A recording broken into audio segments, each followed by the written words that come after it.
चाहते हैं। इनका रावण से कोई दुश्मनी नहीं है, इनको राम से कोई प्यार नहीं है, क्योंकि ये कभी थे ही नहीं और ये काल्पनिक लोगों को इसलिए पूज रहे हैं ताकि असली इतिहास भारत के लोगों को ना पता चले। नमस्कार, तो जनता लाइव देख रहे हैं आप और मैं हूं आपके साथ पूजा और मेरे साथ इस वक्त मौजूद है राज रत्न अंबेडकर जी। परिचय के मोहताज बिल्कुल भी नहीं है, लेकिन आज एक बिल्कुल अलग अवतार में दिख रहे हैं सर आप। इससे पहले जब भी हमने आपको देखा आप फॉर्मल्स में दिखे हैं।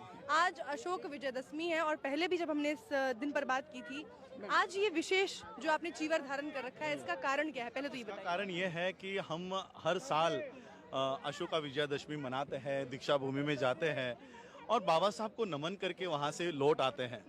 कहीं ना कहीं हम सिर्फ बाबा साहब के किए हुए कामों को अभिवादन कर रहे हैं, हम अनुकरण नहीं कर रहे हैं। और हमें ये पूरी व्यवस्था, ब्राह्मणीवादी व्यवस्था, हमें बाबा साहब का भक्त बनाने पर तुली हुई है कि आप सिर्फ बाबा साहब की भक्ति करो, कैंडल लगाओ, अगरबत्ती लगाओ, माथा टेको, जयंती मनाओ और बस भूल जाओ। तो हम आज यहाँ से मैसेज दे रहे, मैं दीक्षा भूमि से यहाँ पर आया हूँ। दीक्षा भूमि में जो काम बाबा साहब ने किया, बौद्ध धर्म की दीक्षा ली, हम उसके और एक स्टेप आगे जाकर श्रामणेर बनकर मैं भारत में ही नहीं, भारत के बाहर भी बौद्ध धर्म का प्रचार और प्रसार करूंगा। इस डेडिकेशन के लिए मैं 30 दिन के लिए श्रामणेर बना हूं और सिर्फ श्रामणेर बन के एक जगह पर नहीं रहूंगा। वर्ल्ड फेलोशिप ऑफ बुद्धिस्ट की 30th कॉन्फ्रेंस है जिसमें 128 कंट्रीज के बुद्धिस्ट आएंगे, वहां पर मैं जा रहा हूं और वहां पर भारत में किस तरह से बुद्धिज्म को रिवाइव कर सकते हैं, भारत में क्या क्या बौद्धों की परेशानियां हैं, ये वहां के बौद्ध देशों को बताऊंगा। क्योंकि हुआ क्या है, भारत के बाहर जो बौद्ध भिक्खु जाते हैं, ये सारे के सारे मनुवादी विचारधारा के लोग हैं, आरएसएस के छोड़े हुए लोग हैं, वो भारत के बौद्धों की भूमिका वहां नहीं रखते। और इसलिए मैंने विचार किया कि इस साल 18 अक्टूबर को ये वर्ल्ड फेलोशिप ऑफ बुद्धिस्ट का कॉन्फ्रेंस है, अगर उस कॉन्फ्रेंस में हमें बुलाया गया है तो भारत के बौद्धों की भूमिका वहां पर स्पष्ट किया जाए। और ये जो लोग घुसपैठे हैं, ये प्रधानमंत्री खुद को बुद्धिस्ट कहते हैं, योगी खुद अपने आप को बौद्ध मॉन्क कहता है, इनका असली चरित्र क्या है ये विश्व के सामने लेकर आए। इसलिए मैंने ये विचार किया और चीवर धारण करके श्रामणेर लाइफ में हम ये सारे प्रोग्राम्स, कॉन्फ्रेंसेस अटेंड करके बाबा साहब का जो बुद्धिस्ट मिशन है वो भारत में चलाने के लिए मैंने ये श्रामणेर दीक्षा ग्रहण आज यहाँ अम्बेडकर भवन से 10,000 लोगों का जो लक्ष्य था, उससे कहीं ज्यादा लोगों ने बौद्ध धर्म की दीक्षा ली, उससे जुड़े। ये पहली बार ऐसा है जब एक साथ लोग अपनी मर्जी से इस तादाद में आ रहे हैं। कैसा लगा सर ये देखकर आपको? जी, ये परिणाम है कलेक्टिव एफर्ट्स का। हम इंडिविजुअली ये काम नहीं कर सकते, ये हम लोगों को समझ जाना चाहिए।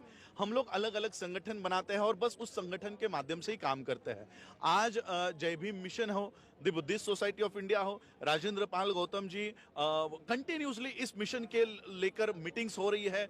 मैं भी कंटिन्यूसली मीटिंग कर रहा हूँ, चाहे वो साउथ हो, तमिलनाडु हो, कर्नाटक हो, आंध्रा हो, वहां पर मेरी लगातार मीटिंगें चल रही है, महाराष्ट्र में चल रही है, यूपी में चल रही है। और लोगों को हम हिंदू धर्म छोड़कर बौद्ध धर्म में आने के लिए प्रेरित कर रहे हैं। और आज उसका एक छोटा सा टेस्ट हम लोगों ने यहाँ पर देखा कि 10,000 लोगों का टारगेट किया था हम लोगों ने, और रजिस्टर्ड ये सारे लोग जो आए हैं ये रजिस्टर्ड लोग हैं जिन्होंने अपना रजिस्ट्रेशन पहले से कर रखा है। जितने भी लोगों ने यहाँ से दीक्षा ली है सबके सर्टिफिकेट्स बने हुए हैं और बुद्धिस्ट सोसाइटी ऑफ इंडिया के सर्टिफिकेट्स इनको इशू किए जाएंगे। ये आज जो देखने मिला कि दो संगठनें अगर एक होकर काम करती है तो इतना बड़ा रिजल्ट मिलता है। हमारे 10 लाख संगठन हैं आज। सोचो, दो संगठन एक आए, जय भीम मिशन और बुद्धिस्ट सोसाइटी ऑफ इंडिया, ये दोनों एक हो गए तो ये इतना बड़ा परिवर्तन देखने मिला। सोचो, जिस दिन 10 लाख संगठन और उनके नेतागण, उनके पदाधिकारी, उनके अध्यक्ष अगर एक मंच पे आए तो हमें 5 करोड़ नहीं 10 करोड़ का आंकड़ा हम इस देश में बौद्ध धर्म की दीक्षा का हासिल कर पाएंगे। लेकिन सर, रामदास अठावले जी का कहना है कि बाबा साहेब जो थे वो बौद्ध धर्म अपनाना ही नहीं चाहते थे। देखिए, रामदास अठावले जी जो है वो सही काम कर रहे हैं। वो जिसके लिए उनको गुलामी के लिए रखा गया है वो उनकी गुलामी सही कर रहे हैं। वो उनका पक्ष, उनका काम ईमानदारी से कर रहे हैं। वो हिंदुओं के तलवे चाटने का काम, आरएसएस का तलवे चाटने का काम, प्रधानमंत्री के तलवे चाटने का काम पूरे ईमानदारी से कर रहे हैं और इसलिए वो हिंदू धर्म में ही मरेंगे। उनकी हालत आज कुत्ते जैसी हो गई है।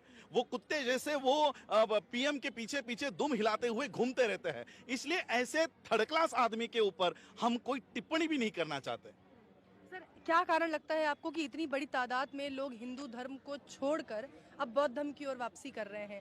एक तो ज्ञान का अभाव जो लोगों में पहले नहीं था, अब लोगों तक ये ज्ञान पहुंच रहा है। इसके अलावा भी कोई कारण आपको लगता है जिसकी वजह से लोग हिंदू धर्म को छोड़ रहे हैं? देखिए, इस देश में हिंदुओं को अगर मूंछ रखने पर मारा जाता है, पानी के घड़े को हाथ लगाने पर मारा जाता है, किसी व्यक्ति को घोड़ी चरने पर मारा जाता है, ऐसे लोग ये हिंदू धर्म एक पॉलिटिकल सेटलमेंट है। खुद नरेंद्र मोदी का स्पीच है, इंटरव्यू है, अगर आप लोग रिकॉर्ड निकाल के देख लो, वो खुद कहते हैं कि हिंदू नाम का कोई धर्म है ही नहीं। जो है वो है ब्राह्मण धर्म, जो है वो है सनातन धर्म। ये हिंदू इनकी पॉलिटिकल सेटलमेंट है। वो SC ST OBC के लोगों को पॉलिटिकल वोट्स के लिए हिंदू बनाते हैं। अगर हिंदू बना रहे हो तो हिंदू वो राइट्स क्यों नहीं देना चाहते?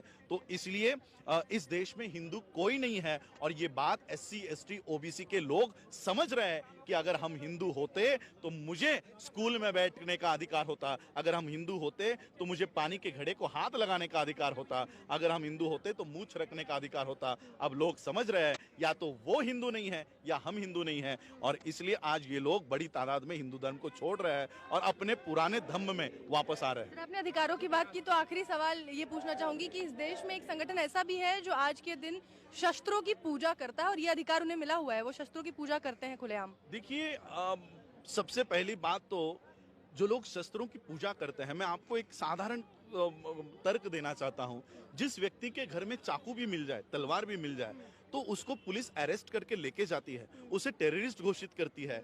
अब सोचिए, जिस संगठन के पास इतने सारे तलवारें हैं, बम है, पिस्तूल है, इतने सारे चॉपर्स है और ये सारे वेपन्स, इन शस्त्रों की आज वो विधिवत पूजा करते हैं। आज कौन सा दिन है?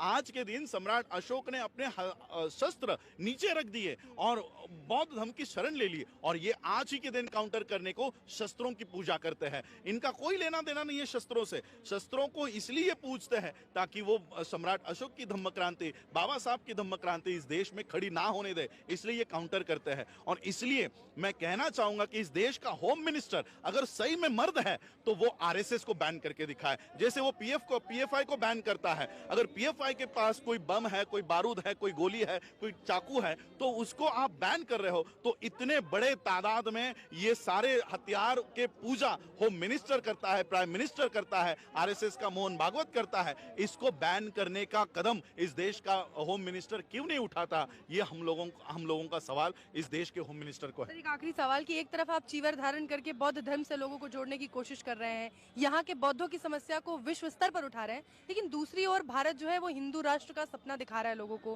कि जल्दी ही भारत एक हिंदू राष्ट्र घोषित हो सकता है और भगवा लहरा सकता है। देखिए, हिंदू राष्ट्र का इनका जो सपना है वो इस देश में कभी पूरा नहीं हो सकता।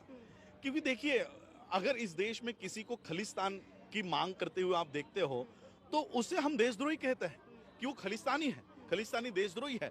अभी 2047 में उन्होंने दावा किया कि PFI इस देश को मुस्लिम राष्ट्र घोषित करने की तैयारी कर रही है, इस्लामिक स्टेट बनाने की कोशिश कर रही है। अगर कोई इंसान इस देश को इस्लामिक स्टेट बनाना चाहता है तो वो देशद्रोही है। अगर कोई इंसान इस देश को खलिस्तान बनाना चाहता है तो वो भी देशद्रोही है। तो उसी तरह से इस देश को कोई हिंदू राष्ट्र बनाना चाहता है तो वो भी देशद्रोही है। और इसलिए हिंदू राष्ट्र ये इस देश के संविधान के खिलाफ है, इस देश के खिलाफ है। हर कोई इंसान जो हिंदू राष्ट्र का सपना देखता है वो देशद्रोही है। बौद्ध धर्म को इस देश में पूरी तरह से दबाया जा रहा है। सोचिए, जिस धर्म के बारे में ना कोई टीवी चैनल दिखाता है, ना कोई सिलेबस पढ़ाता है, ना कोई स्कूल में बुद्ध की बात होती है, उसी देश में आज बुद्ध को मानने वाले इतने लोग आपको मिलते हैं। ये अपने आप में बहुत बड़ी ताकत है कि जिस धर्म को मिटाने की कोशिश पूरी व्यवस्था करती है वो धर्म मिटने को तैयार नहीं है। 2500 सालों से वो आज भी, उसके जो रूट्स है वो आज भी हरे हैं। सिर्फ इसको पानी डालने की जरूरत है। ये धम्म इस देश में पीपल की वृक्ष की तरह फिर से हरा भरा हो जाएगा। सिर्फ हम जैसे लोग इस धम्म के पेड़ को, रूट्स को पानी डालने की जरूरत है। हम तो राम को ही काल्पनिक मानते हैं, तो रावण भी काल्पनिक है। ये केवल काउंटर रिवॉल्यूशन इस देश में चल रहा है। जो सम्राट अशोक ने आज का काम किया है वो लोगों को पता ना चले, इसलिए वो रावण को जलाते हैं। रावण को 10 सर है, 10 सर वाला कहीं आदमी देखा है पूरे वर्ल्ड में? कहीं नहीं होता, विश्व में नहीं है। ये 10 सर क्या है? ये सम्राट अशोक ने जो 10 सील आज यहाँ पर बुद्ध के 10 सील को अपनाया है, ये उस 10 सीलों को जलाता है, 10 सरों को नहीं जलाते। 10 सर वाला रावण नहीं है, 10 सीलों वाला बुद्ध है। 10 सील जो बुद्ध ने हमें दिए हैं, ये उन 10 सीलों को जलाते हैं। इनका रावण से कोई दुश्मनी नहीं है, इनको राम से कोई प्यार नहीं है, क्योंकि ये कभी थे ही नहीं। और ये काल्पनिक लोगों को इसलिए पूज रहे हैं ताकि असली इतिहास भारत के लोगों को ना